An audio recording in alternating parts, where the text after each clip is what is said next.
Sir की उपलब्धियों का मैं विवरण देना शुरू करूं तो शायद मेरे से ही 5 बज जाएगा, इसीलिए मैं काफी संक्षिप्त में बता रहा हूं कि प्रदेश में जो MGNL योजना आई थी उसके जनक हमारे आदरणीय मिश्रा सर थे।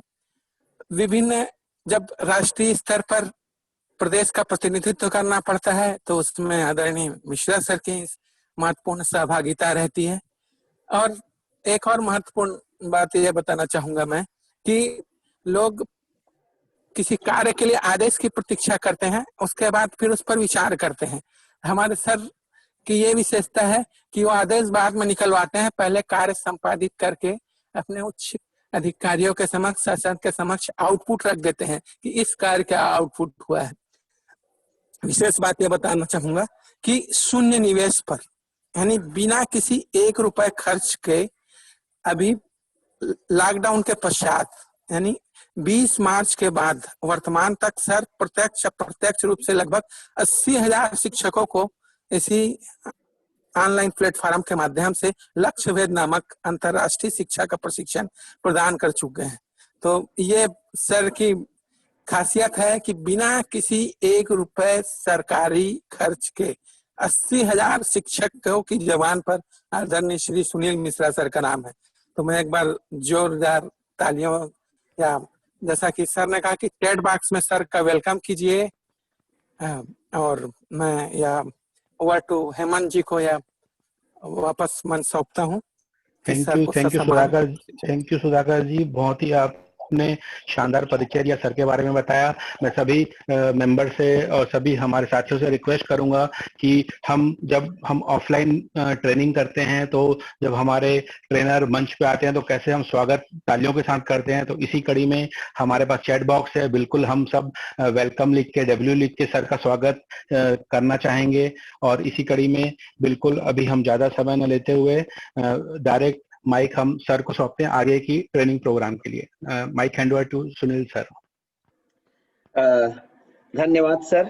आदरणीय हेमंत लहेजा जी, हृदयेश भाई और सुधाकर जी, बहुत सारे लोगों से मैं परिचित नहीं हूं, पर सभी सम्माननीय जन और मेरे शिक्षक साथी जो इस पूरे कार्यक्रम में जुड़े हुए हैं, सबका बहुत अभिनंदन करता हूं। और 2 दिन पहले जब मुझको सुधाकर ने कहा कि सर आप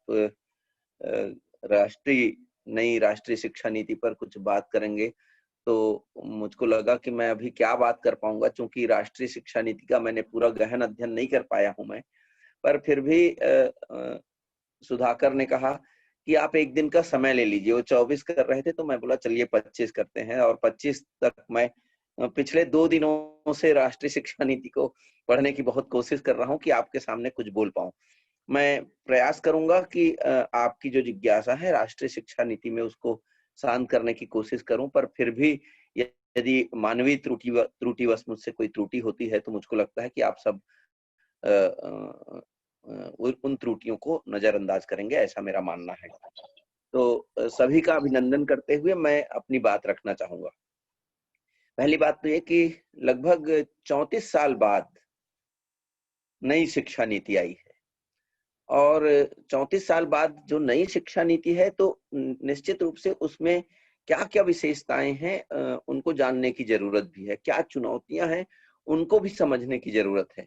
और चूंकि जब सुधाकर से मेरी बात हो रही थी तो सुधाकर जी ने मुझसे कहा कि सर सिविल सोसाइटी की क्या भूमिका हो सकती है नई शिक्षा नीति में, इस पर भी आप अपनी बात रखिएगा। तो मैं उन्हीं मुद्दों को लेकर आपके सामने आने की कोशिश करूंगा और उन सारी बातों को रखने का 1 घंटे में प्रयास भी करूंगा। तो पहली बात तो ये बता दूं कि नई शिक्षा नीति के निर्माण का जो आधार है, उस निर्माण के आधार को यदि बहुत ध्यान से देखें तो पूरी शिक्षा प्रणाली में अच्छे इंसान का विकास करना इस नीति का आधार है।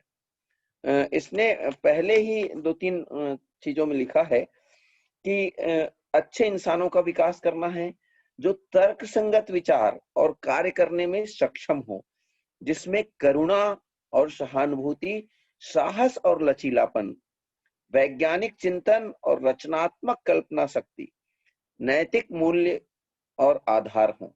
इसका उद्देश्य ऐसे उत्पादक लोगों को तैयार करना है जो अपने संविधान द्वारा परिकल्पित समावेशी और बहुलतावादी समाज के निर्माण में बेहतर तरीके से योगदान कर सके। ये इसने कहा है कि इस नीति का आधार यही होगा।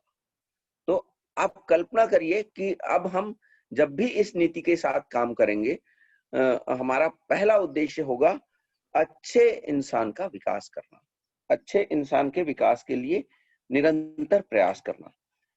यदि इस नीति का विजन देखें तो इस नीति ने अपने विजन में क्या लिखा है? इस नीति ने विजन में लिखा है कि छात्रों में भारतीय होने का गर्व न केवल विचार में बल्कि व्यवहार, बुद्धि और कार्यों में भी, और साथ ही ज्ञान, कौशल, मूल्यों और सोच में भी होना चाहिए, जो मानवाधिकारों, स्थायी विकास और जीवन यापन तथा वैश्विक कल्याण के लिए प्रतिबद्ध हो, ताकि वे सही मायने में वैश्विक नागरिक बन सके। बहुत महत्वपूर्ण बात उसने कहा है, वैश्विक नागरिक की बात कहा है। तो हमारा विजन कितना साफ है कि हम विश्व स्तर पर इस शिक्षा नीति के माध्यम से ऐसा नागरिक तैयार करना चाहते हैं। यदि इस नीति को देखें तो यह नीति 4 भागों में विभाजित है। पहला भाग स्कूल शिक्षा का है, दूसरा भाग उच्च शिक्षा का है, तीसरा भाग कुछ अन्य केंद्रीय विचारणीय मुद्दों को लेकर लिखा गया है, और चौथा भाग क्रियान्वयन की रणनीति को लेकर लिखा गया है। तो इन 4 भागों के साथ ये पूरी शिक्षा नीति समाहित है। देखें, अभी तक अब इसमें क्या क्या अंतर आ रहा है उसको भी देखने और समझने की जरूरत है। अभी तक स्कूली शिक्षा 12 साल का था। वो 12 साल कैसे हुआ करते थे वो भी मैं आपके साथ शेयर करता हूँ। 5 साल primary education, class 1 to class 5, 3 साल middle school, class 6 to class 8, और 4 साल हायर सेकेंडरी, क्लास 9 से क्लास 12। अब इस नीति में एक क्रांतिकारी बदलाव आया है। पूरी स्कूली शिक्षा को 15 साल का इसने किया है। ये बहुत महत्वपूर्ण मामला है, 15 साल का। तो 15 साल का कैसा किया है ये भी देखने की जरूरत है। 5+3+3+4, 5 कहां से लाया? तो पहला 5 फाउंडेशनल स्टेज उसने तैयार किया। 3 साल का बच्चा या तो जो आंगनबाड़ी में जाता है या जो नर्सरी में जाता है। यदि शहरी क्षेत्रों में देखें तो हमारे बहुत सारे बच्चे नर्सरी में चले जाते हैं। तो 3 से 6 जो आंगनबाड़ी हुआ करता था उसको, और क्लास 1 एंड क्लास 2 को उसने जोड़ के 5 साल उसने किया। अब 5 साल जो उसने किया है इसको उसने फाउंडेशनल स्टेज रखा है। फिर कक्षा 3 से कक्षा 5वीं प्रिपरेटरी स्टेज का उसने नाम दिया है। फिर कक्षा 6वीं से 8वीं मिडिल स्कूल, और चौथा कक्षा 9 से 12th सेकेंडरी स्कूल। इस तरह से 15 वर्ष का स्कूली एजुकेशन की बात की गई है। यदि उसको क्रमवार हम देखें तो उसने पहले ही अध्याय में early childhood care and education पर अपनी बात उसने लिखी है, राष्ट्रीय शिक्षा नीति ने। तो उसने क्या लिखा है मैं आपको फिर से बता दूं। ईसीसी का मतलब है प्रारंभिक शिशु शिक्षा एवं देखभाल, early childhood care and education. मैं इस पर थोड़ी, हो सकता है थोड़ी लंबी बात करूं, इसलिए थोड़ी लंबी बात करूं कि इसमें सिविल सोसाइटी की मदद की बहुत जरूरत है, और उसको यदि हम समझ पाएंगे तो बहुत ज्यादा अच्छा होगा। तो उसने क्या लिखा है कि 2030 तक ईसीसी का सार्वभौमिकरण हो।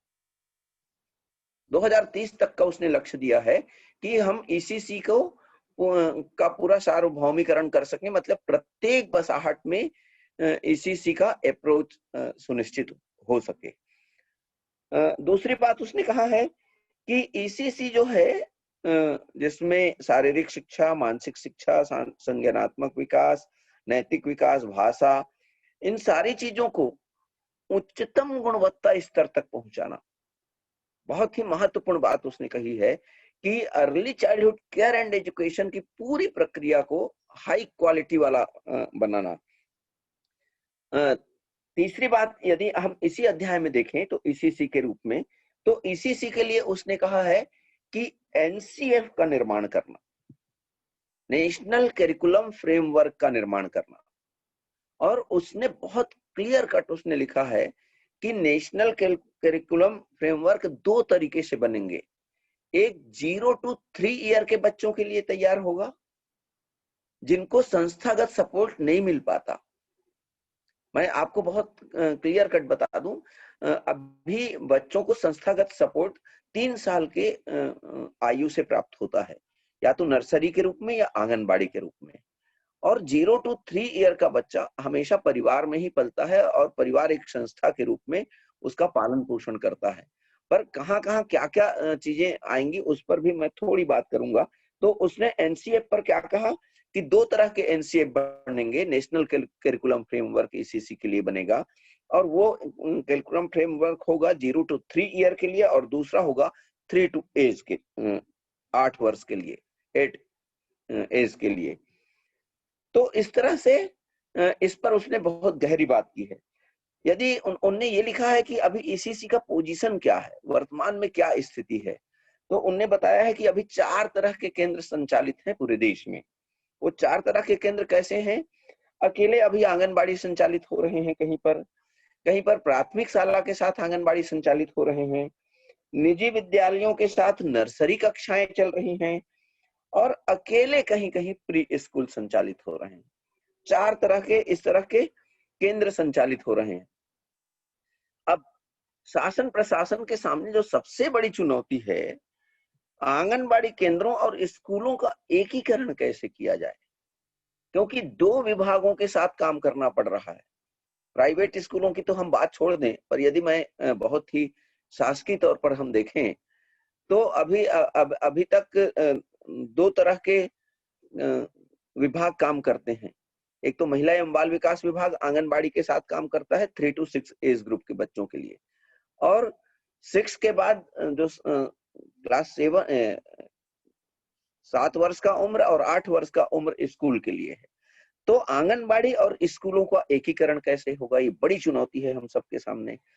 दूसरा बहुत महत्वपूर्ण बात ये है कि वो कह रहा है कि अब ईसीसी का एक कैडर तैयार किया जाना है, और सिर्फ वो कैडर ही तैयार नहीं किया जाना है, उस कैडर के आधार पर हम जो 10वीं पास और 12वीं पास कार्यकर्ता हैं हमारे पास आंगनबाड़ी केंद्रों में, उन कार्यकर्ताओं को बेहतर तरीके से प्रशिक्षित किया जाना है। तो वो क्या कह रहे हैं, जो 12वीं पास कार्यकर्ता है उनके लिए 6 महीने का प्रमाण पत्र वाला कोर्स तैयार करें, और दूसरा जो 10वीं पास कार्यकर्ता है उनके लिए 1 वर्ष का डिप्लोमा कोर्स तैयार करें। ये भी हम सब लोगों के लिए एक बड़ी चुनौती है। अब बहुत महत्वपूर्ण बात क्या है? महत्वपूर्ण बात ये है कि चूंकि early childhood care and education बहुत ही महत्वपूर्ण मामला है, तो आपको मैं बता दूं कि 2 चीजें इस एज में सर्वाधिक महत्वपूर्ण हैं। एक तो बच्चा जब जन्म लेता है, तो जन्म लेने के साथ उसके मस्तिष्क में 20 खरब न्यूरॉन्स कुदरत सभी बच्चों को समान रूप से देके भेजता है। न्यूरॉन्स का बहुत सारे जो 20 खरब न्यूरॉन्स होते हैं, वो मस्तिष्क में सक्रिय होने के लिए उनको स्टिमुलेशन चाहिए होता है, उद्दीपन चाहिए होता है। और जब उद्दीपन मिलता है तो दो एक जैसे न्यूरॉन्स एक साथ मिलते हैं और मस्तिष्क में स्पार्क होकर सक्रिय हो जाते हैं। आपको ये भी बहुत आश्चर्य होगा कि 0 to 6 एज तक ही ये न्यूरॉन्स या तो सक्रिय होंगे या उनको प्रॉपर स्टिमुलेशन नहीं मिला तो निष्क्रिय होकर मस्तिष्क में पड़े रहेंगे। न्यूरॉन्स का रिलेशन बुद्धि लब्धि के साथ है। न्यूरॉन्स का संबंध बुद्धि लब्धि के साथ है। तो इसलिए बहुत आवश्यक है, पूरा देश और पूरा विश्व ये चिंतित कर रहा है कि बच्चों के इस एज में उनके न्यूरॉन्स को सक्रिय करने के लिए माता पिता को बेहतर पेरेंटिंग की जरूरत होती है। अब सिविल सोसाइटी की भूमिका क्या होगी? तो सिविल सोसाइटी बेहतर पेरेंटिंग के लिए विभिन्न कार्यक्रम आयोजित कर सकता है। बैठकें आयोजित कर सकता है, बैठकों के साथ साथ ट्रेनिंग आयोजित कर सकता है। मैं आपको बता दूं, पेरेंटिंग की स्थिति में मैं ये जरूर कहना चाहूंगा कि पेरेंटिंग को लेकर पढ़े लिखे परिवार और गैर पढ़े लिखे परिवार में बहुत ज्यादा मुझको फर्क दिखाई नहीं देता। इसलिए ये हो सकता है कि पोषण के मामले में पढ़ा लिखा परिवार अपने बच्चों को बहुत संतुलित आहार देता होगा, पोषण देता होगा और बच्चे कुपोषित होने से बच जाते होंगे। पर बच्चों का जो भावनात्मक, शारीरिक, मानसिक, संज्ञानात्मक, नैतिक और भाषा और संख्या ज्ञान संबंधी विकास को लेकर अभी हमारी समझ उतनी स्पष्ट नहीं है। तो हम इस पूरी प्रक्रिया में, सिविल सोसाइटी इस पूरी प्रक्रिया में पेरेंटिंग को एक आधार बनाकर पूरे समाज में एक नई चेतना का निर्माण कर सकता है। तो जो 0 to 3 एज ग्रुप का के लिए जो एनसीए बनना है, जो एनसीईआरटी के द्वारा तैयार किया जाना है, यदि वो मिलता है तो निश्चित रूप से वो पेरेंटिंग को लेकर होगा। और 3 to 8 एज ग्रुप के लिए जब हम बात करेंगे तो वो पेरेंटिंग के साथ साथ बच्चों के शैक्षिक विकास को लेकर होगा, न्यूरॉन्स को लेकर होगा कि हम न्यूरॉन्स को किस तरह से सक्रिय करें, न्यूरॉन्स को किस तरह से सक्रिय कर कर अपने बच्चों को ज्यादा बुद्धि लब्धि वाला बालक के रूप में हम तैयार कर पाए। ये दूसरा मामला है। तो पेरेंटिंग की प्रक्रिया में योगदान देना। दूसरा, सिविल सोसाइटी और क्या कर सकता है? तो सिविल सोसाइटी मैं आपको बता दूं कि सिविल सोसाइटी पोषण को लेकर भी पालकों को जागरूक कर सकता है। अभी पोषण का जो मामला है, वो पोषण का मामला अभी बहुत हद तक छत्तीसगढ़ में काफी कमजोर है। ग्रामीण क्षेत्रों में या शहरी क्षेत्र में जहां पर स्लम्स हैं, उन स्लम्स में तो सिविल सोसाइटी पोषण के मामले में हम बच्चों के रूप में मदद कर सकते हैं। अब आपको, आपके मन में 2 सवाल आ रहे होंगे कि आखिर ऐसी क्या जरूरत पड़ गई कि 3 से 8 वर्ष के बच्चों के लिए अलग से एक फाउंडेशनल स्टेज बनाने की क्यों आवश्यकता हो गई? तो मैं आपको बता दूं, पिछले 10 वर्षों से, लगभग 10 वर्षों से पूरा विश्व लगातार विचार मंथन कर रहा है। विचार मंथन, एक तो जब हमको ये समझ में आया कि न्यूरॉन्स होते हैं, ज्ञान तंतु होते हैं, और वो ज्ञान तंतु बच्चों के विकास में बहुत महत्वपूर्ण भूमिका अदा करते हैं, और माता पिता के रूप में हमारी क्या भूमिका होनी चाहिए, उन चीजों को जब समझ में आया तब हमको लगा कि आंगनबाड़ी केंद्रों की स्थापना होनी चाहिए, और आंगनबाड़ी केंद्रों में उस तरह की एक्टिविटी की शुरुआत हुई। परंतु आपको मैं बता दूं कि जब तंत्रिका विज्ञान ने ये साबित कर दिया कि एक मस्तिष्क में एक ग्रंथि होता है जो 0 to 9 एज ग्रुप तक वो ग्रंथि विकसित होता है। उस ग्रंथि का मूल कार्य है आदतों का विकास करना, मूल्यों का विकास करना। तो वो नैतिक जो मूल्य होते हैं, आपको मैं बता दूं, हम और आप आज जिस स्टेज पर भी खड़े हैं, 0 to 9 एज ग्रुप में प्राप्त ज्ञान या प्राप्त आदतों या प्राप्त वो चीजों को जिसको हमने देखा है, उन आदतों के आधार पर हम अपना जीवन आज जी पा रहे हैं। तो उसको कहते हैं अंतर संपर्क ग्रंथि। तो अंतर संपर्क ग्रंथि भी इसी एज में विकसित होता है। तो इस एज को बहुत गहराई के साथ समझने के लिए, बहुत बेहतर तरीके से समझने के लिए और बेहतर तरीके से बच्चों का विकास करने के लिए इस early childhood care and education programme को फाउंडेशनल स्टेज के रूप में लाया गया है।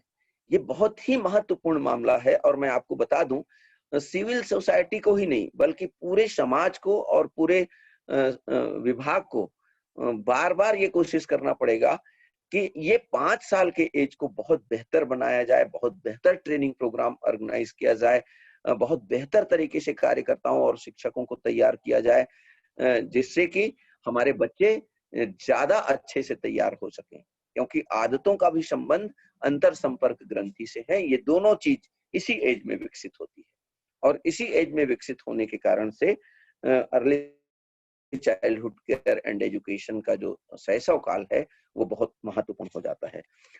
दूसरे अध्याय की तरफ यदि हम चलें तो जो दूसरा अध्याय है वो दूसरा अध्याय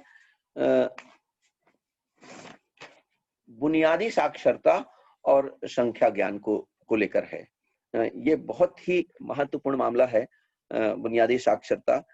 तो राष्ट्रीय शिक्षा नीति में उनने क्या कहा है कि 100% छात्र पढ़ने लिखने और संख्याओं के साथ बुनियादी संक्रिया करने की क्षमता अनिवार्यतः प्राप्त करें। ये बिल्कुल 100% बच्चे प्राप्त करें। पर उसने उसी पैरा में दूसरे तरीके से उन्होंने लिखा है कि प्राथमिक विद्यालयों में लगभग 5 करोड़ बच्चे ऐसे हैं जिनको पढ़ना लिखना नहीं आता, जिनको संख्या का ज्ञान ही नहीं है। संख्या के साथ साथ संख्या के लिए जो साधारण संक्रियाएं हैं, जिसमें जोड़ घटाना और गुणा भाग बहुत साधारण संक्रिया है, इसको भी बच्चे नहीं कर पाते। 5 करोड़ बच्चे पूरे देश में, और 5 करोड़ बच्चों को उनने ये भी कहा है कि सबसे पहले इस नीति में 5 करोड़ जो बच्चे संख्या ज्ञान और बुनियादी साक्षरता से वंचित हैं, उनके लिए तत्काल मूलभूत साक्षरता प्राप्त करने के लिए और संख्या ज्ञान प्राप्त करने के लिए तत्काल एक राष्ट्रीय अभियान का संचालन किया जाए। ये बहुत महत्वपूर्ण बात उन्होंने कहा है, और जो बहुत अत्यंत चुनौतीपूर्ण बात भी है। तो मैं आपको बता दूं, पहली बात तो ये मैं यहाँ पर ये भी कहना चाहूंगा कि मैं कुछ समीक्षात्मक तरीके से भी अपनी बात रख रहा हूँ राष्ट्रीय शिक्षा नीति के संदर्भ में। अर्थात सभी 100% बच्चों को कक्षा 3 तक मूलभूत साक्षरता और संख्या ज्ञान प्राप्त करना अनिवार्य भी किया है। अब जब ये राष्ट्रीय शिक्षा नीति आ जाएगी तो कक्षा 3 तक प्रत्येक बच्चे को पढ़ना लिखना आना चाहिए। अभी तो 5 करोड़ बच्चे वंचित हैं। अब आप ये देखिए कि मूलभूत साक्षरता के लिए राष्ट्रीय मिशन तैयार करना है, और वो ये कह रहा है कि 2025 तक जिन बच्चों को संख्या ज्ञान और साक्षरता से वंचित हो गए हैं, उनके लिए तत्काल एक ऐसी कार्य योजना का निर्माण किया जाए कि सारे के सारे बच्चों को पढ़ना लिखना सिखा दिया जाए। और आपको बहुत आश्चर्य होगा, इसको यदि बहुत गौर से यदि आप देखेंगे तो उसमें उन्होंने लिखा है कि इस पूरे काम को अकेले हम कर नहीं सकते। तो क्या करेंगे, पूरे सिविल सोसाइटी का सहयोग चाहिए, और अपनी कार्य योजना में सभी सिविल सोसाइटी के साथियों को सहयोग लेने की उनने बात कही है। और उनने ये भी कहा है कि जितना जल्दी हो सके इस काम को सबसे पहले शुरू करने की आवश्यकता है। यदि हम शुरू नहीं करेंगे तो ये बच्चे धीरे धीरे, यदि जो बच्चा आज कक्षा 5 में होगा, यदि उसको पढ़ना लिखना नहीं आता है तो वो तेजी से कक्षा 6वीं में चला जाएगा, और यदि 6वीं में गया और वहां से वो ड्रॉप आउट हो गया तो हम उसको वापस नहीं ला सकते। इसलिए इस नीति में बहुत जोर दिया गया है कि सबसे पहले हमको इस अभियान पर काम करने की आवश्यकता है कि हम 100% बच्चों को तेजी के साथ काम कर सकें। इनने ये भी कहा है कि हमारा जो पीटीआर है वो पीटीआर 30:1 का हो। जो पेरेंट टीचर रेशियो है, पीपल टीचर रेशियो है, वो 1:30:1 का हो। और पिछड़े क्षेत्रों के लिए उसने कहा है कि 25:1 का हो। तो चूंकि छत्तीसगढ़ में तो बहुत डाइवर्सिटी है, बहुत विविधता है। यदि हम देखें बीजापुर, नारायणपुर का एरिया तो कितनी विविधता है, और मैदानी क्षेत्र को देखें तो बहुत अलग तरह की प्रकृति है। तो उसने पीटीआर की भी बात की है। मूलभूत साक्षरता और संख्या ज्ञान को नए सिरे से जोड़ देने के लिए शिक्षक शिक्षा और प्रारंभिक ग्रेड पाठ्यचर्या का नए सिरे से डिजाइन करने की बात उन्होंने कहा है। वो ये कह रहे हैं कि यदि हम अपनी प्रारंभिक साक्षरता और संख्या ज्ञान को मजबूत करना चाहते हैं तो जो डाइट में होने वाला शिक्षक ट्रेनिंग है और बीएड में होने वाला शिक्षक ट्रेनिंग है, उसके पाठ्यक्रम में बदलाव करने की जरूरत होगी। क्योंकि जब हम वहां बदलाव करेंगे तो जो ट्रेंड शिक्षक होंगे वो ज्यादा मजबूती के साथ अपने स्कूलों में इन कार्यक्रमों को कर पाएंगे। वो ये भी कह रहा है कि स्कूल रेडीनेस पर हमको काम करने की आवश्यकता है। बच्चों को स्कूल के लिए तैयार करना, स्कूल के लिए तैयार करके लाना और ऐसा तैयार करना कि उस पूरी प्रक्रिया में पालकों का भी योगदान प्राप्त हो। पालक भी उस जागरूकता अभियान में शामिल हों और इस तरह से हमको पालकों को भी जागरूक करते हुए स्कूल रेडीनेस कार्यक्रम को तैयार करना। तीसरी बात वो ये कह रहे हैं कि दीक्षा ऐप पर बुनियादी साक्षरता और संख्या ज्ञान पर उच्च गुणवत्ता वाली सामग्री प्रचुर मात्रा में उपलब्ध कराना। एक दीक्षा ऐप राष्ट्रीय स्तर पर संचालित है, जो मोबाइल के माध्यम से बच्चे उसको पढ़ सकते हैं। उनका कहना है कि उस ऐप पर बुनियादी साक्षरता के लिए लगातार काम करने वाली सामग्री की जरूरत होगी। तीसरी बात यह है कि 100% बच्चों के लिए साक्षरता और संख्या ज्ञान प्राप्त करने के मिशन में शिक्षकों का सहयोग लेने के व्यवहारिक तरीकों का पता लगाना। वो नई राष्ट्रीय शिक्षा नीति कह रहा है कहीं ना कहीं हमारी पेडागॉजी में या तो प्रॉब्लम होगा। इस कारण से हम इतने स्कूल खोलने के बाद भी 5 करोड़ बच्चे, लगभग 50% बच्चों को यदि पढ़ना लिखना नहीं आ रहा है, तो कहीं ना कहीं हम शिक्षकों से व्यवहारिक सहयोग नहीं ले पाए हैं। तो शिक्षकों का व्यवहारिक सहयोग लेने के तरीकों का पता लगाएं, शिक्षकों को प्रेरित करें और शिक्षकों को प्रेरित करते हुए इस अभियान को तेजी के साथ आगे बढ़ाएं। वो ये कह रहे हैं कि शिक्षकों के, प्रशिक्षित शिक्षकों की देखरेख में पीयर ट्यूटरिंग को बढ़ावा दें। बहुत ही सुंदर बात उनने कहा है कि जिन बच्चों को पढ़ना आता है और जिन बच्चों को पढ़ना नहीं आता है, ऐसे 2 बच्चों को हम आपस में जोड़ दें और सिर्फ आपस में जोड़ ही ना दें, बल्कि जोड़ने के साथ साथ उन बच्चों को जोड़ते हुए उनको ऐसा कुछ चैलेंज दें कि जिस बच्चे को पढ़ना नहीं आ रहा है वो सिखा दे, ट्यूटरिंग करे, ट्यूशन के रूप में उसको डेवलप करे और निर्धारित समय में प्रत्येक बच्चा पढ़ना लिखना सीख जाए। अब हमारा यदि बहुत ध्यान से हम देखें तो इनका कहना यह है कि प्रशिक्षित वॉलेंटियर साक्षर सदस्य एक छात्र को पढ़ाने के लिए प्रतिबद्ध हो और जो साक्षर व्यक्ति है, हम अधिक से अधिक कम्युनिटी के लोगों को जोड़ें और कम्युनिटी के प्रतिबद्ध लोगों से ये निवेदन करें कि आप कम से कम एक ऐसे छात्र को गोद लें जिस बच्चे को पढ़ना नहीं आता है, आपके यदि आसपास रहता है, आपके परिवेश में कहीं रहता है और जो बच्चा कक्षा 1 से कक्षा 5 तक जिनको पढ़ना नहीं आ रहा है, उनको हम गोद लेकर एक साक्षर सदस्य को पढ़ाने के लिए प्रेरित करने वाला कार्यक्रम चलाएं, तो निश्चित रूप से हम बहुत तेजी के साथ इस कार्यक्रम को आगे बढ़ा सकते हैं। उन्हें तीसरी बात ये कही है कि पढ़ने की संस्कृति के निर्माण के लिए सार्वजनिक और स्कूल पुस्तकालयों का विस्तार करने की आवश्यकता है, लाइब्रेरी बनाने की जरूरत है, वो सार्वजनिक क्षेत्रों में भी और स्कूलों में भी। हालांकि अभी स्कूलों में कुछ लाइब्रेरी है, पर वो कितने सक्रिय हैं, लाइब्रेरी कितना फंक्शनल में है, ये कह पाना एक कठिन मामला है, पर निश्चित रूप से बहुत सारे लाइब्रेरी हैं। राष्ट्रीय पुस्तक संवर्धन नीति बनाने की भी जरूरत है, नियमित स्वास्थ्य जांच और हेल्थ कार्ड करने की भी जरूरत है। एक बहुत बड़ा परिवर्तन आया है। अभी तक हम मध्याह्न भोजन दिया करते थे स्कूलों में। राष्ट्रीय शिक्षा नीति कह रहा है कि बच्चों को अब सुबह का नाश्ता भी हम देंगे और मध्याह्न भोजन भी देंगे, क्योंकि हेल्थ का शिक्षा के साथ बहुत गहरा रिलेशन है।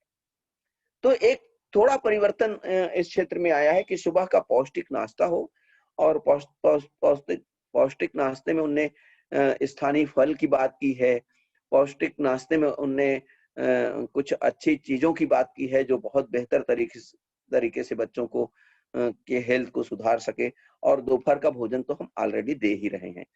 तो अब दूसरा मामला क्या खड़ा होता है कि दूसरे अध्याय में हम देखें कि प्रारंभिक साक्षरता और बुनियादी संख्या ज्ञान में तो सिविल सोसाइटी क्या कर सकती है। तो सिविल सोसाइटी बहुत तेजी के साथ बच्चों को जो बच्चे नहीं पढ़ पा रहे हैं उन बच्चों के लिए अभियान चला सकती है।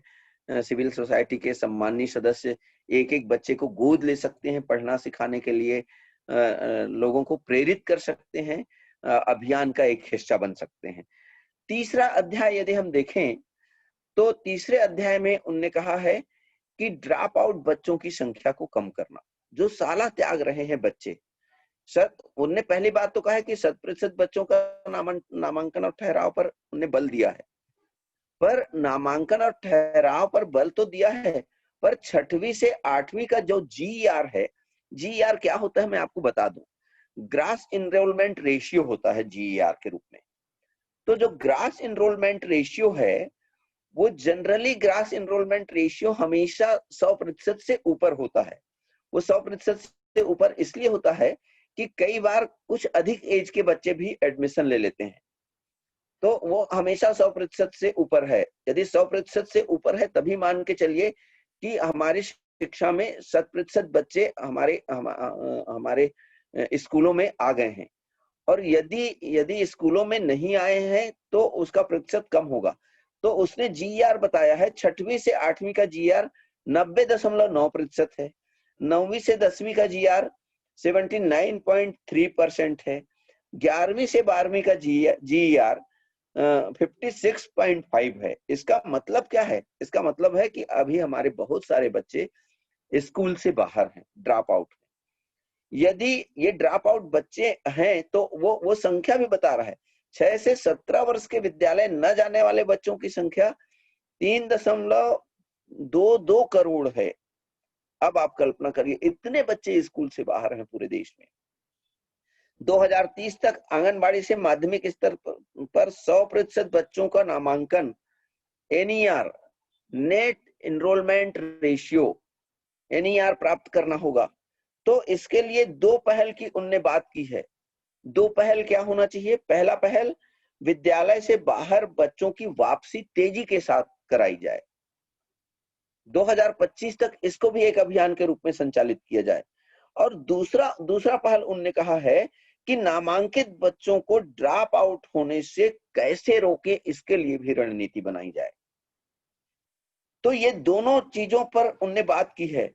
तो उन्होंने ये कहा है कि राष्ट्रीय शिक्षा नीति ने ये कहा है कि प्री प्राइमरी से 12वीं तक हमारी पूरी स्कूली शिक्षा आकर्षक होनी चाहिए, रोचक होनी चाहिए, आनंददायी होनी चाहिए और बच्चों की आवश्यकताओं पर आधारित होनी चाहिए। तो नियमित प्रशिक्षित शिक्षक की उपलब्धता पर उन्होंने जोर दिया है। उन्होंने ये भी कहा है कि प्रवासी मजदूरों के जो बच्चे हैं, विभिन्न परिस्थितियों के कारण से स्कूल छोड़ते हैं, उन बच्चों के लिए वैकल्पिक शिक्षा की व्यवस्था हो, नवीन शिक्षा केंद्र की स्थापना की जाए। स्कूलों में सभी बच्चों की सहभागिता सुनिश्चित करने के लिए सीखने के स्तर की ट्रैकिंग करना जरूरी है।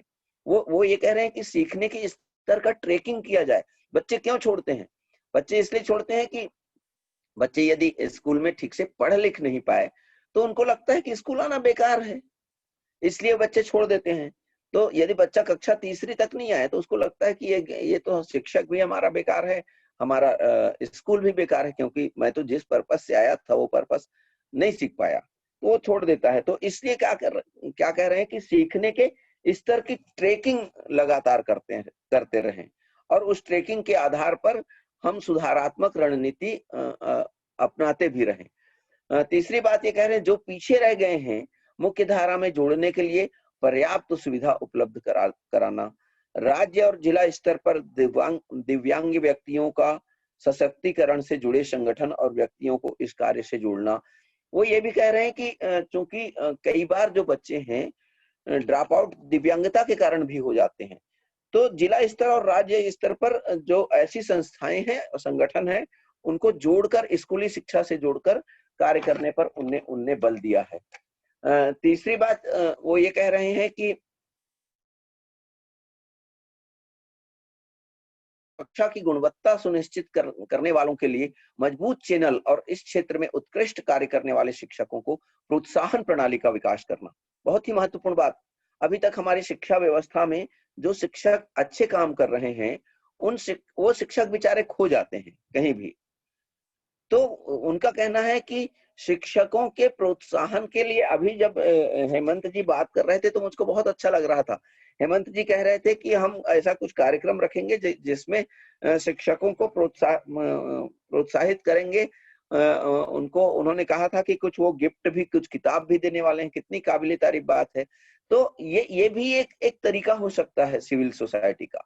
तो शिक्षकों का प्रोत्साहन दोनों तरीकों से हो, शासकीय प्रक्रिया के साथ भी हो, और सिविल सोसाइटी भी यदि इस तरह की प्रक्रिया अपनाती है जैसा कि आज के इस संगठन ने अपनाया है, तो निश्चित रूप से हमारे शिक्षकों को उसका लाभ मिलेगा। युवाओं के सीखने की आवश्यकताओं को पूरा करने के लिए NIOS ओपन स्कूल को सशक्त करना और नए संस्थानों की स्थापना करना। तो शिक्षा के वैकल्पिक मॉडल बनाने की अनुमति देने के लिए नियमों को हल्का बनाना और आउटपुट पर ध्यान केंद्रित करना। अभी हमारे बहुत सारे नियम ऐसे हैं जो शिक्षा में बहुत सारी बाधाएं उत्पन्न करते हैं। तो उन नियमों को थोड़ा हल्का करना, उन नियमों को थोड़ा शिथिल करना, और उन नियमों के आधार पर हम अधिक से अधिक बच्चों को स्कूल में ला सकें और ड्रॉप आउट होने से बचा सकें। तो बच्चों के अधिगम में सुधार के स्वयं सेवी प्रयासों को प्रोत्साहित करना। कितनी अच्छी बात सिविल सोसाइटी के लिखा है कि यदि कोई व्यक्ति, सिविल सोसाइटी का कोई साथी हमारा, यदि बच्चों के अधिगम में सुधार के लिए स्कूल में सहयोग देने को तत्पर है तो हमको उसको प्रोत्साहित करने की आवश्यकता है। कोई ऐसा संगठन जो स्कूली शिक्षा में सहयोग करने के लिए तैयार है, उसको हमको बेहतर करने की आवश्यकता है। तो ये सारे मुद्दों को लेकर एक एक बच्चे के लिए ट्यूटरिंग, साक्षरता शिक्षण, व्यवसाय संबंधी मार्गदर्शन, प्रौढ़ शिक्षा केंद्रों में सहयोग करने वाले व्यक्तियों की पहचान और उनका इस कार्य में सहयोग करना। वो ये भी कह रहा है कि समाज में ऐसे व्यक्तियों को चिन्हांकित किया जाए जो इन कार्यों में रुचि रखते हैं और इन कार्यों में रुचि रखने के साथ साथ मदद करने को आतुर होते हैं। उनकी सूची तैयार कर विभाग को नियमित रूप से ऐसे लोगों की मदद लेने की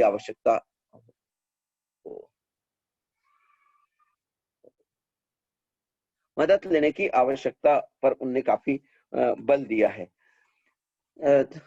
चौथा अध्याय यदि हम देखें तो चौथा अध्याय उन्होंने कहा है कि स्कूलों में पाठ्यक्रम और शिक्षण शास्त्र, इस पर उसका पूरा फोकस है। और ये काफी लंबा अध्याय रहा है। मैं आपको बता दूं, ये बहुत ही लंबा अध्याय यदि आप राष्ट्रीय शिक्षा नीति पढ़ेंगे, क्योंकि पूरा केंद्र, स्कूलों की पूरी प्रक्रिया का केंद्र इसी अध्याय में है। तो स्कूलों में पाठ्यक्रम और शिक्षण शास्त्र की उसने बात की है। तो उसने कहा है कि अधिगम कैसा हो तो समग्र हो, अधिगम पूरी तरह समग्र हो, और कैसा हो तो एकीकृत हो, एक दूसरे के साथ जुड़ने वाला अधिगम हो। तीसरा उसने कैसा हो, अधिगम सीखने की प्रक्रिया कैसा हो तो आनंददायी हो, और कैसा हो तो रुचिकर हो। प्रत्येक दिन बच्चे को स्कूल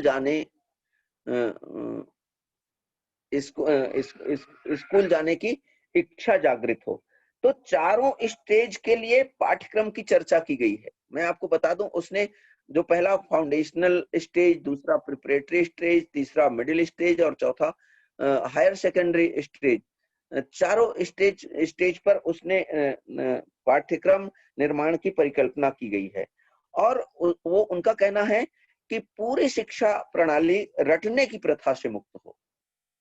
जब तक हम रटने की प्रथा से शिक्षा प्रणाली को मुक्त नहीं करेंगे, तब तक लाख प्रयास करें, हम इस तरह से बहुत बेहतर तरीके से काम नहीं कर पाएंगे। तो रटने की जगह क्या हो तो वास्तविक समझ और ज्ञान की ओर ले जाने वाली प्रक्रिया हो।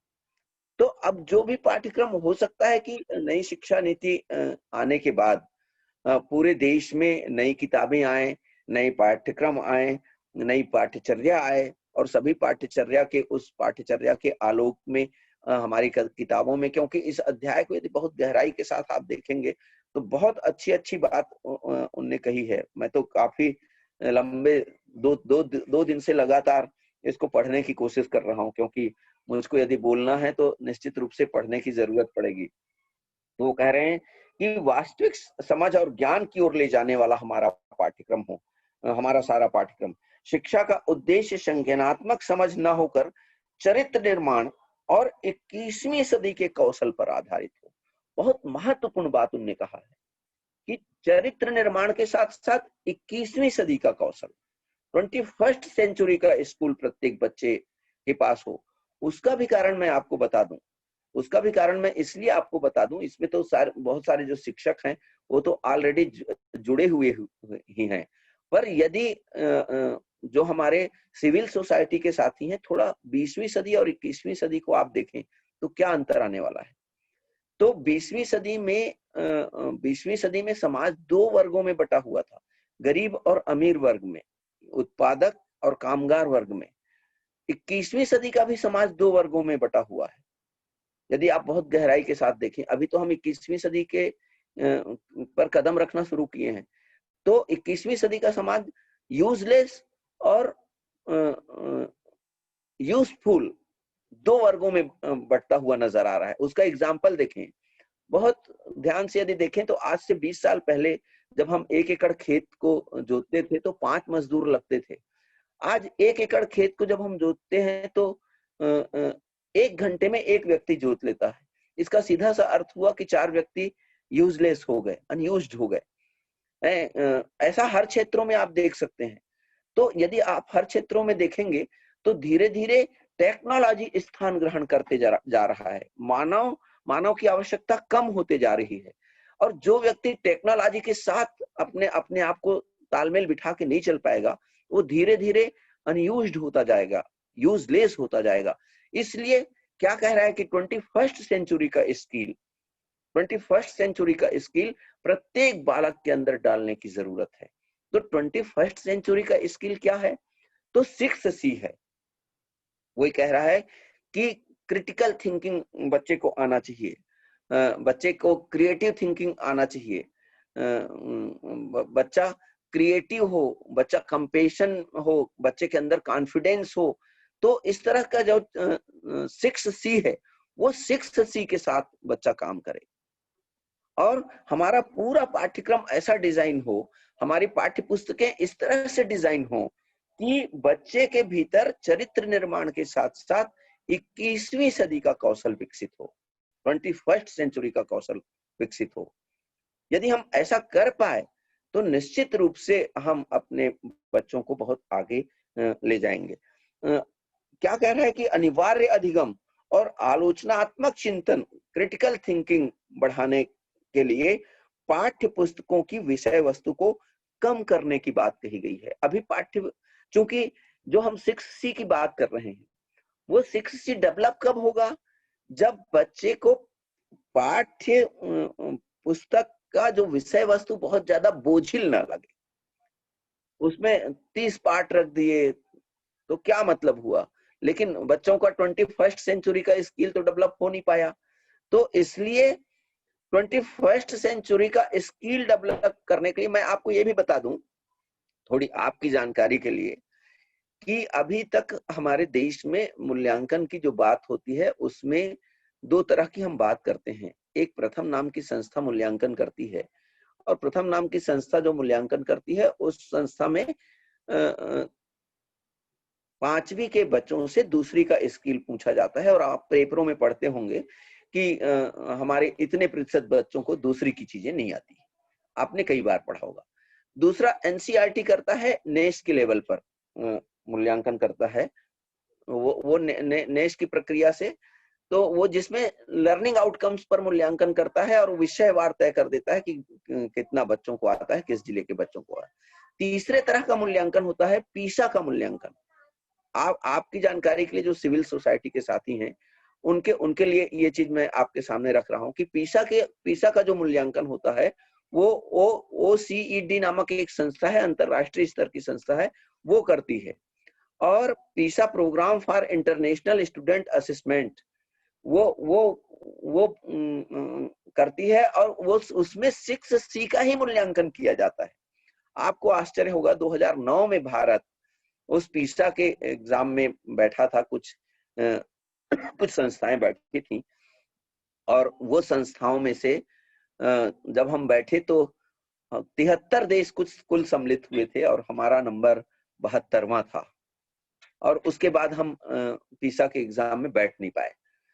अभी 2017 में फिर से पीसा के एग्जाम को लेकर जब बात हुई तो हमारे जो तत्कालीन MHRD मिनिस्टर थे उनने कहा कि 2021 में आयोजित होने वाले पीसा पर हम अपने बच्चों को बैठाएंगे। और अभी आपको बता दूं, पंजाब, हरियाणा और कुछ केंद्रीय संगठन के विद्यालय के बच्चे पीसा की तैयारी कर रहे हैं। 15 साल की उम्र के बच्चे इस तैयारी में बैठते हैं और आप आश्चर्यचकित होंगे कि जब उसका एग्जाम होता है तो पूरे एग्जाम का पैटर्न जीवन शैली के साथ जोड़कर होता है, कोई किताबी ज्ञान से कोई लेना देना नहीं होता है। तो वो इसीलिए क्या कह रहा है कि अनिवार्य अधिगम और आलोचनात्मक चिंतन, क्रिटिकल थिंकिंग को बढ़ाने के लिए पाठ्य पुस्तक की विषय वस्तु को कम करने की जरूरत है और हम critical thinking, creative thinking, compassion की चीजों को ज्यादा पाठ्यक्रम में शामिल करें, ये वो कह रहा है। प्रायोगिक अधिगम पर जोर दें, खेल और कला को शिक्षण में शामिल करने पर बल दिया गया है। आर्टिफिशियल इंटेलिजेंसी, मैं आपको ये भी बता दूं, आर्टिफिशियल इंटेलिजेंसी, मशीन लर्निंग और डेटा साइंस को पाठ्यक्रम में शामिल करने की बात कही गई है। बहुत महत्वपूर्ण बात। क्योंकि 21वीं सदी में जब हम जा रहे हैं तो आप ये मान के चलिए कि धीरे धीरे बेटा विपुल,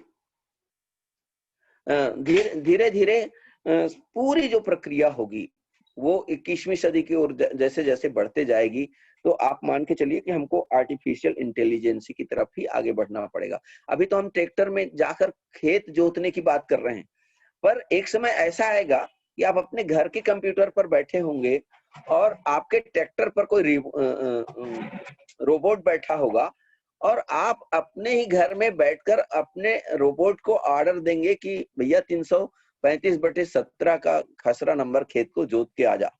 वो रोबोट जाएगा और रोबोट आराम से उस खेत को जोत कर आ जाएगा। ये आर्टिफिशियल इंटेलिजेंसी की तरफ हम धीरे धीरे आगे बढ़ रहे हैं।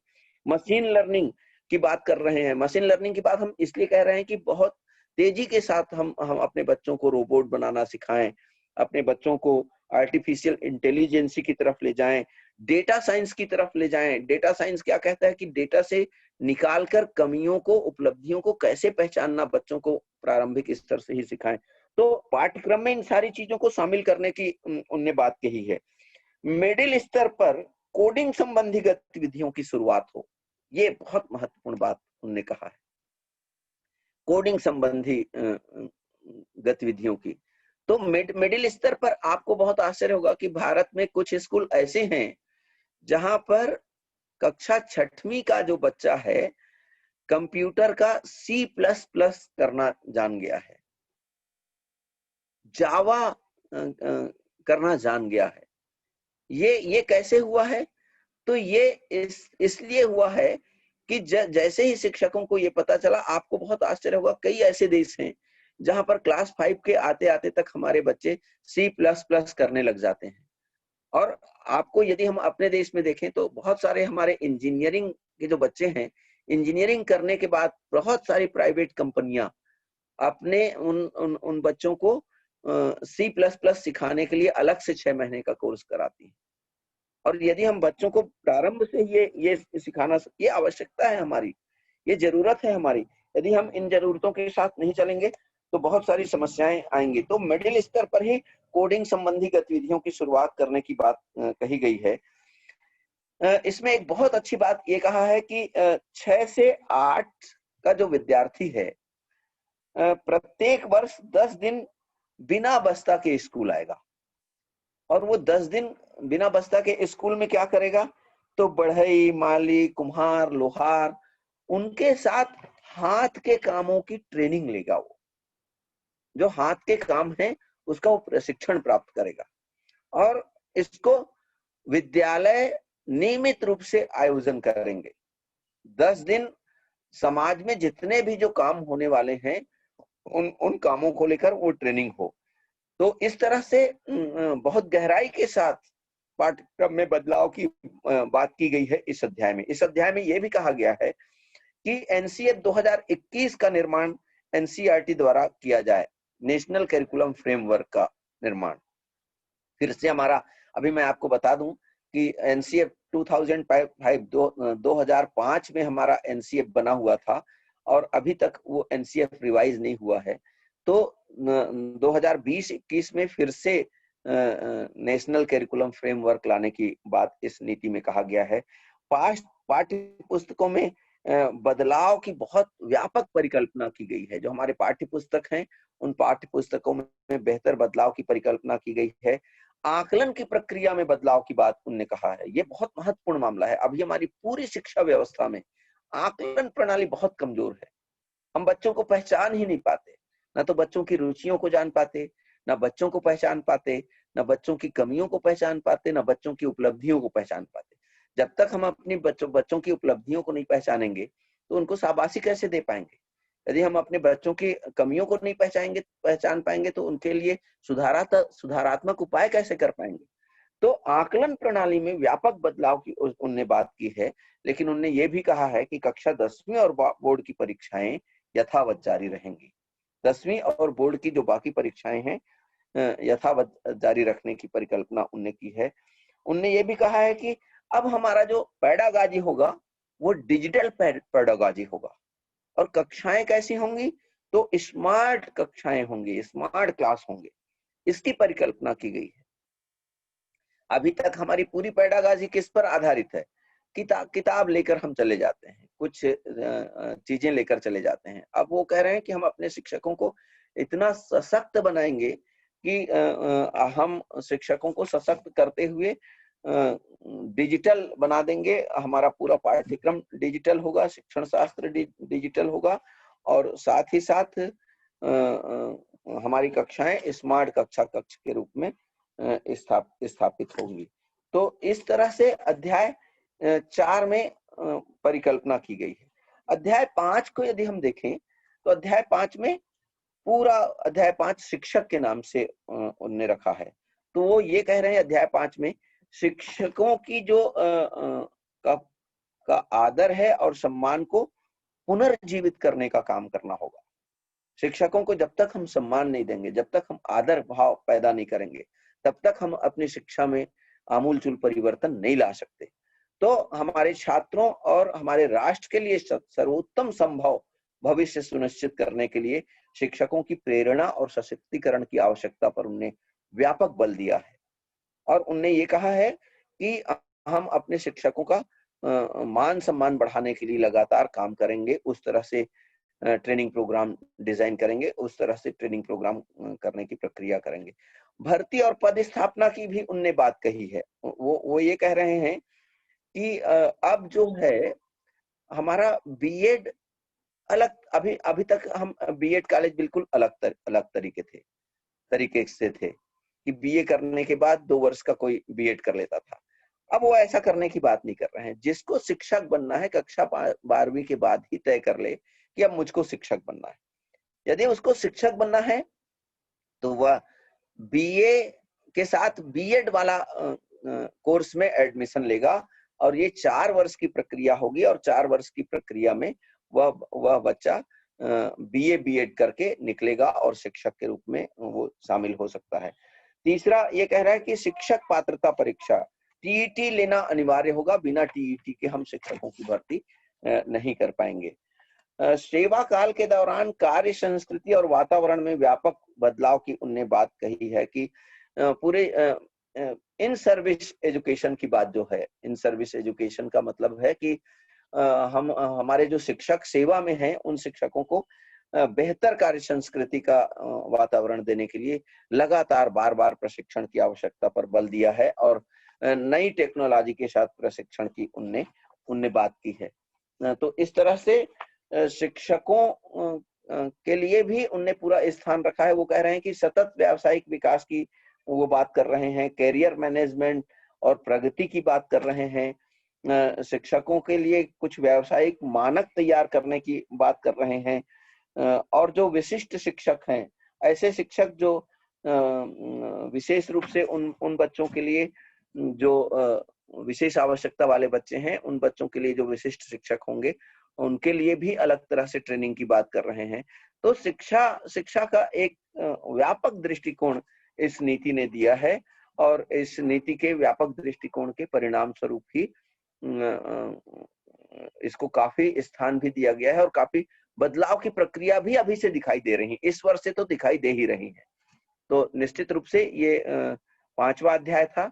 6वां अध्याय उनने कहा है कि समतामूलक और समावेशी शिक्षा के लिए अधिगम हो। बहुत महत्वपूर्ण बात। महत्वपूर्ण बात यह है कि हमारा पूरा संविधान क्या कहता है, सामाजिक न्याय और समानता की बात करता है।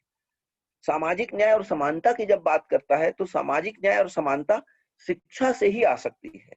तो इसलिए समतामूलक और समावेशी समाज की स्थापना हमको करना है और वो शिक्षा के माध्यम से करना है। तो उसके लिए उनने व्यापक तरीके से उनने बात किया है, क्षेत्रों की बात की है, जो हमारी पूरी प्रक्रिया है, GER, अनुसूचित क्षेत्रों, अनुसूचित जनजाति के क्षेत्रों की बात की है, दिव्यांग बच्चों की बात की है, सामाजिक श्रेणी में जो अंतराल वाले बच्चे हैं उनकी उनने बात की है। इस तरह से पूरी नीति में यदि हम देखें तो समतामूलक और समावेशी शिक्षा के लिए उनने व्यापक परिकल्पना की है और वो परिकल्पना 3 साल के बच्चों से शुरू हो, जिससे हमारे संस्कार में ये समतामूलक समाज आ जाए, समावेशी शिक्षा आ जाए, समावेशी समाज आ जाए, जिसमें सभी को हम समाहित कर सकें। ऐसी समाज की स्थापना की उनने बात की है। 7वां अध्याय जो है स्कूल कॉम्प्लेक्स को लेकर उनने कहा है कि अब जो है हमारा स्कूल जो है वो पूरी प्रक्रिया स्कूल कॉम्प्लेक्स या स्कूल क्लस्टर के माध्यम से संचालित हो। तो इसका आशय क्या है कि कुछ स्कूलों का एक गुच्छ बना दिया जाए, क्लस्टर बना दिया जाए, और अभी जिस तरह से ब्लॉक एजुकेशन ऑफिसर हैं तो वहां पर क्लस्टर एजुकेशन ऑफिसर हों और क्लस्टर एजुकेशन ऑफिसर उस पूरे क्लस्टर को संचालित कर सकें। और धीरे धीरे जो अभी बहुत सारी शिक्षकों की समस्याएं, मॉनिटरिंग को लेकर जो दिक्कतें आ रही हैं, उन सारी दिक्कतों को इस क्लस्टर के माध्यम से स्थापित करने की उनने बात कही है। तो ये जो 7वां अध्याय है पूरी इसी व्यवस्था को लेकर है। और 8वां अध्याय कह रहा है कि स्कूली शिक्षा के लिए मानक निर्धारण और प्रमाणन की आवश्यकता है। स्कूली शिक्षा में लगातार शैक्षिक परिणामों में लगातार सुधार करने की जरूरत है।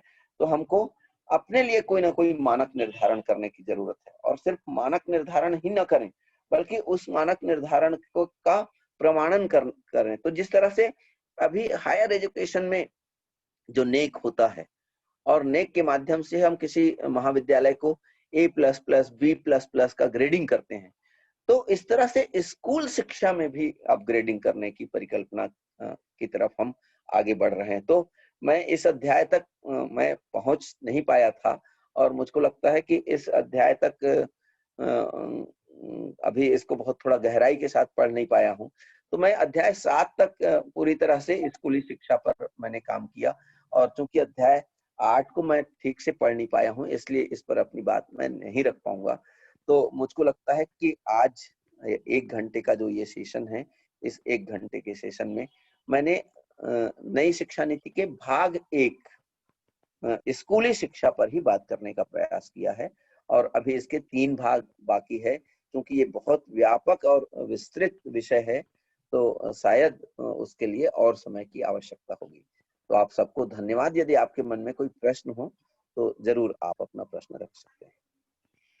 बहुत बहुत धन्यवाद सुनील सर। आपने बहुत ही सरल शब्दों में जो नेशनल एजुकेशन पॉलिसी है, राष्ट्रीय शिक्षा की जो पॉलिसी 2020 है, बहुत आपने अच्छे से बताया, और बिल्कुल ये जानकर बहुत अच्छा लगा कि अध्याय 1 से अध्याय 7 तक आपने किस प्रकार से उसको आपने तैयारी करके बहुत ही सरल रूप में हमको बताया। निश्चित रूप भी जो बची हुई पॉलिसी है आने वाले समय में एक बार पुनः प्रोग्राम करके हम सारी चीज को हम समझना चाहेंगे, और ताकि हम as a parent, as a student और एज अ टीचर, ट्रेनर हम उसका उपयोग कर सकें और अपने समाज में इस प्रकार की चीजों को लाकर एक इम्पैक्टफुल, एक सस्टेनेबल सॉल्यूशन प्रोवाइड दे सके। और निश्चित रूप से आपने जो आज हमको बताया है कैसे एक सोसाइटी और एक कैसे एक एनजीओ का कोई भी सदस्य कैसे अपने आप को एज अ समाज में एक सामने ला करके कैसे हेल्प कर सकता है। निश्चित रूप से बहुत ही काबिले तारीफ आपने पूरी जानकारी दी। और इसी स्वरूप में चैट बॉक्स में एक फॉर्म्स है और एक चैट ग्रुप है जो हृदय सर ने अभी लिंक में डाला है और भी बहुत हमारे डायरेक्टर ने डाला हुआ है। तो सबसे रिक्वेस्ट है कि उस चैट ग्रुप में उस व्हाट्सएप ग्रुप में ज्वाइन करें, जो कि निश्चित रूप से शिक्षक दिवस के उपलक्ष्य में हम अगले माह से हर फोर्टनाइटली, हर 15 दिन में एक शिक्षकों के लिए एक ऐसा ट्रेनिंग और एक ऐसा वेबिनार है और एक ऐसा skill development, skill exchange programme आयोजित करने वाले हैं, जो कि हमको और हमारे मेंबरों को और समाज के सभी सदस्यों के लिए निश्चित रूप से लाभदायक रहेगा। और पुनः एक बार मैं आपको धन्यवाद देता हूं सुनील सर और सारे मेंबरों को। और आने वाले समय के लिए निश्चित रूप से हम एक नया एक प्लेटफॉर्म तैयार कर पाएंगे। इसी कड़ी को आगे बढ़ाते हुए किन्हीं का कुछ अगर फीडबैक हो, कुछ बहुत ही कम समय में सुनील सर से कुछ पूछना चाह रहे हो, तो बिल्कुल अपना चैट में, जूम में हैंड रेज एक ऑप्शन है, वहाँ हैंड रेज कर लीजिए, तो 1 by 1 हम ले लेंगे।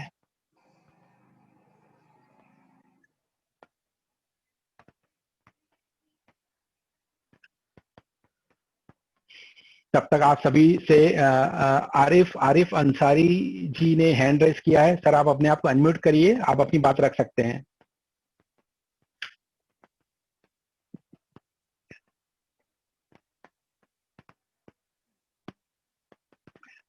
आरिफ जी, आपकी आवाज नहीं आ रही है।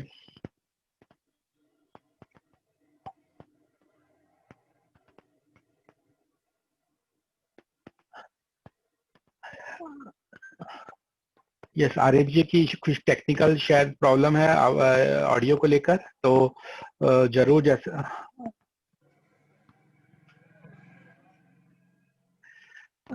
यस, लक्ष्मीकांत सर ने भी हैंड रेज किया है। यस सर, आप अपने आप अनम्यूट करके बात रख सकते हैं। Yes sir. सर मेरी आवाज आ रही है? हाँ सर, लक्ष्मी सर आपकी आवाज आ रही है। Sir thank you sir, thank you Sunil Mishra sir. बहुत ही शानदार शब्दों में, बहुत सरल शब्दों में, बहुत सहज शब्दों में आपने इतनी बड़ी शिक्षा नीति को, जिसको लेकर के पेरेंट्स और नागरिक बहुत परेशान रहते हैं। व्हाट्सएप ग्रुप में बहुत सारे अलग अलग मैसेज आते रहते हैं कि सरकार इस ढंग से बदलाव ला रही है, बेरोजगारी बढ़ रही है। लेकिन निश्चित रूप से शिक्षा नीति को जिस तरीके से आपने एक्सप्लेन किया है, बहुत सरल शब्दों में, सहज शब्दों में, और इसकी गुणवत्ता के बारे में जो आपने बताया है, आज वाकई में शिक्षा नीति को लेकर के जो भी हमारे मन में डाउट था, वो पूरे डाउट्स क्लियर हो गए हैं। 7 अध्याय को आपने बिल्कुल ही बहुत ही अच्छे तरीके से आपने एक्सप्लेन किया है। और गवर्नमेंट जो है, सरकार जो है, बच्चों के व्यक्तित्व विकास को लेकर के काफी सजग है, उनकी पर्सनालिटी डेवलपमेंट को लेकर के काफी सजग है। इस बात को आपने बहुत ही अच्छे ढंग से प्रस्तुत किया। सर, जेसीआई के काफी मेंबर, काफी ट्रेनर भी इस दिशा में काम करते हैं। आप शिक्षा जगत से जुड़े हुए शिक्षाविद हैं। यदि हमारे ट्रेनर लोगों की कभी कहीं आवश्यकता हो किसी विषय को लेकर के, सिविल सोसाइटी के बारे में जो आप बात कर रहे थे, तो जरूर हमारे ट्रेनर काफी जागरूक हैं और वो इस दिशा में लगातार काम करते रहते हैं। अगर शिक्षा जगत में हम लोगों की भी कभी आवश्यकता हो तो जरूर आप याद करें। बहुत बहुत आपको दिल से साधुवाद। Thank you, all the best. धन्यवाद सर, धन्यवाद धन्यवाद। थैंक यू लक्ष्मीकांत सर, आपके शानदार फीडबैक के लिए।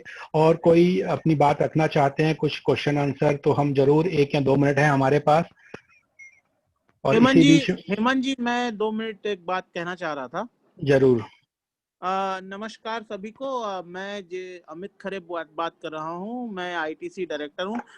सुनील सर, वैसे तो मैं आपको पहले भी 1-2 बार सुन चुका हूँ, क्योंकि मेरी पत्नी मोनिका बीएड कर रही हैं अभी, तो उनके माध्यम से कई बार आपके सेशन सुने। आपके विचार तो इस टॉपिक पे तो जो भी है वो तो मैं बोलूंगा ही, साथ ही साथ कभी भी आप सभी को सुनील मिश्रा सर का किसी भी टॉपिक पे व्याख्यान सुनने को मिले तो जरूर अटेंड करिएगा, क्योंकि मैं इनके विचारों से बहुत प्रभावित हूँ और इनकी बोलने की शैली, इनकी समझाने की शैली वास्तविक में एक सही ट्रेनर की जो होती है वही है।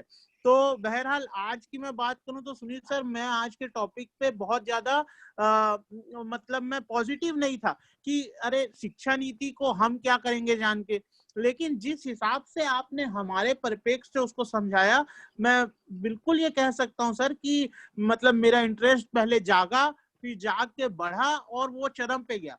तो यही एक ट्रेनर की खूबी होती है कि आप कैसे एक आदमी जो कि इंटरेस्टेड ना हो टॉपिक में, उसको भी आप इंटरेस्ट में ले आते।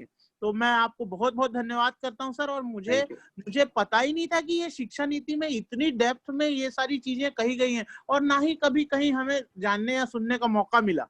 तो ये बहुत ही अच्छा है सर, और इसको तो बहुत अच्छे से इम्प्लीमेंट आप ही लोग कर पाएंगे।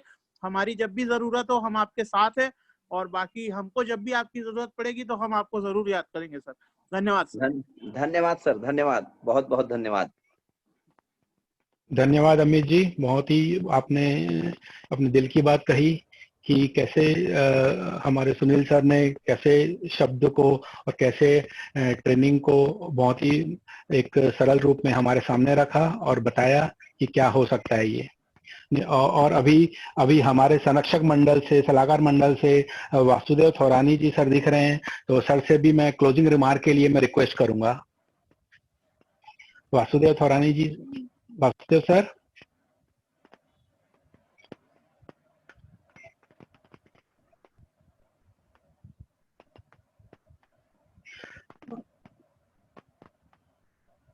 जी वासुदेव भैया। यार चालू तो करूँ ना? जी, माइक आपका चालू हो गया है। और इस आईटीसी का, इस सुपर चैप्टर का, आज की इस ट्रेनिंग का क्लोजिंग रिमार्क के लिए मैं आपको आमंत्रित करता हूं। बहुत बहुत धन्यवाद। पहले तो आईटीसी का सर को बुलाने के लिए बहुत अच्छा लगा। एक्चुअली लंबे टाइम से मैं सोच रहा था, मैं जिज्ञासा थी कि शिक्षा नीति चेंज तो हुई है, लेकिन हुआ क्या है मेरे को समझ में कुछ नहीं आ रहा था। और न आजकल चैनल वगैरह भी उसमें ऐसा कुछ नहीं दिखाया, नहीं तो कई चीजों पे उनके डिस्कस डिबेट चलती है, लेकिन शिक्षा नीति पे मेरे को कहीं सुनने को नहीं मिला। पर आपने 1 घंटे के संक्षेप में जितना गहराई से ले गए और जितना अच्छे से आपने बताया, तो ऐसा लगता है कि भविष्य में जो है शिक्षा नीति बहुत कारगर होगी, और हमारे आने वाली पीढ़ी जो है उसमें कम से कम मोरल तो डेवलप होगा, जो आज एकदम खो गया है, इंसानियत जो खत्म हो गई है उसके ऊपर भी काम किया जाएगा।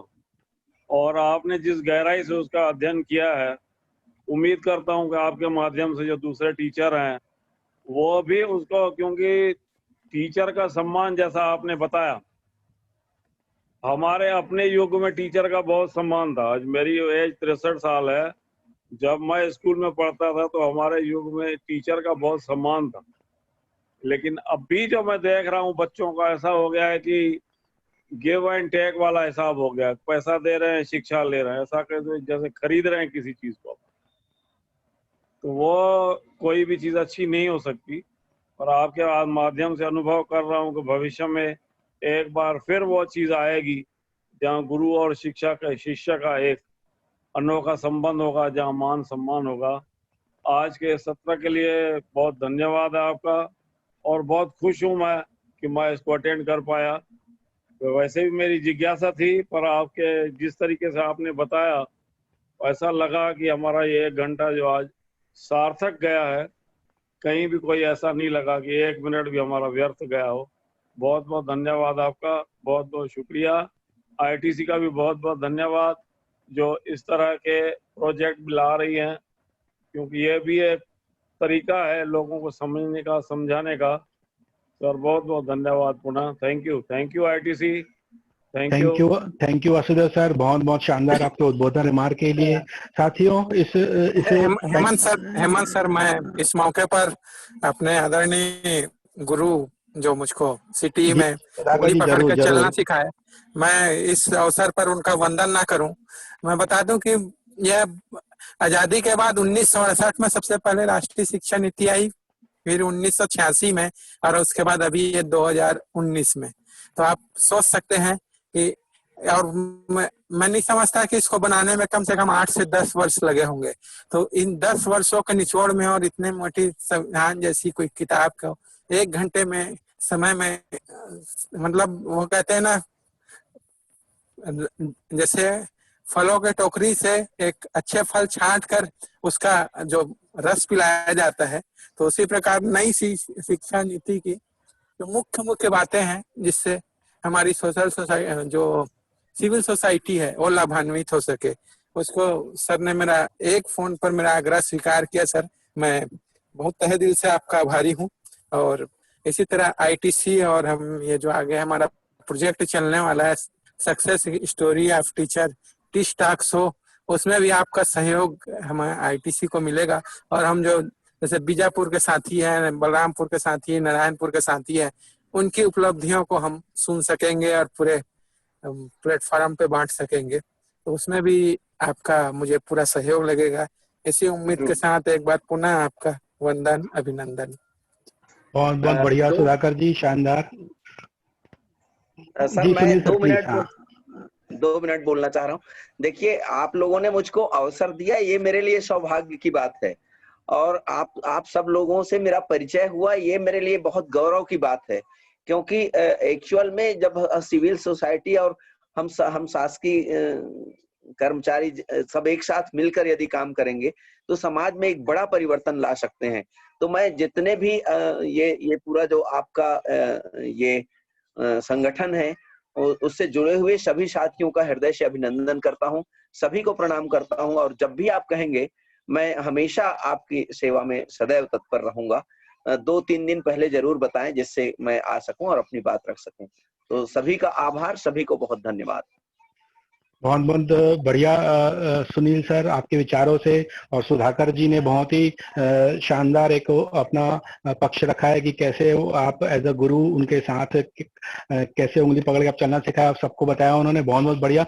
और साथियों, इसी पेंडेमिक सिचुएशन में जो लॉकडाउन हो रहा है, एक बार अनलॉक हो रहा है, फिर लॉकडाउन हो रहा है, फिर कोरोना के केसेस बढ़ते जा रहे हैं, तो इसी सब चीजों को ध्यान में रखते हुए जो स्ट्रेस आ रहा है हमारे मन में, हमारे रोजमर्रा की जिंदगी में, उसी चीज को ध्यान में रखते हुए हम एक कल का हमारा प्रोग्राम है breathe overcoming stress through meditation. तो इस प्रॉपर एक मेडिटेशन के तरीके से कैसे हम स्ट्रेस को कम कर सकें, मैनेजमेंट कर सकें और कैसे उसको हम अपने लाइफ में उपयोग कर सकें। तो इसमें हमारे जो ट्रेनर रहेंगे कल के श्री नितिन श्रीवास्तव जी रहेंगे, जो कि मेडिटेशन एक्सपर्ट हैं।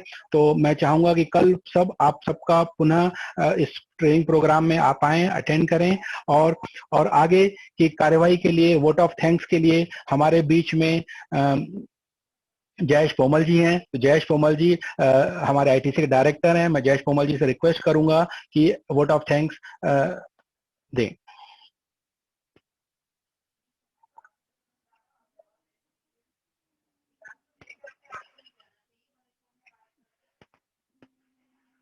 जयेश जी, आप तक आवाज पहुंच रही है?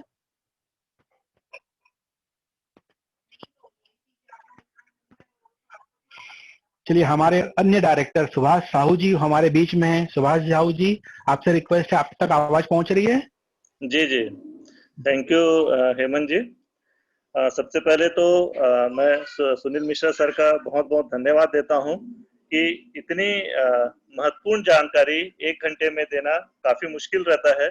और मुझे पता नहीं कि जो शिक्षा जो नीति आई है वो कितने पेजों की होगी, 1000-2000 पेजों की तो कम से कम होगी। और उसको कितने ही सारगर्भिता के रूप में के समान आपने इस चीज को 1 घंटे में प्रस्तुत किया, उसके लिए आपका बहुत बहुत धन्यवाद सर। जितना मैं समझ पा रहा हूँ कि पहली की जो हमारी शिक्षा नीति थी 200 वर्ष पुरानी, तो वहां हम शायद लोगों को उद्यमी बनाया जाता था, लेकिन धीरे धीरे वो चीजें बदलती गई और आज की डेट में जो एंटरप्रेन्योरशिप है वो कहीं ना कहीं खत्म होता जा रहा है।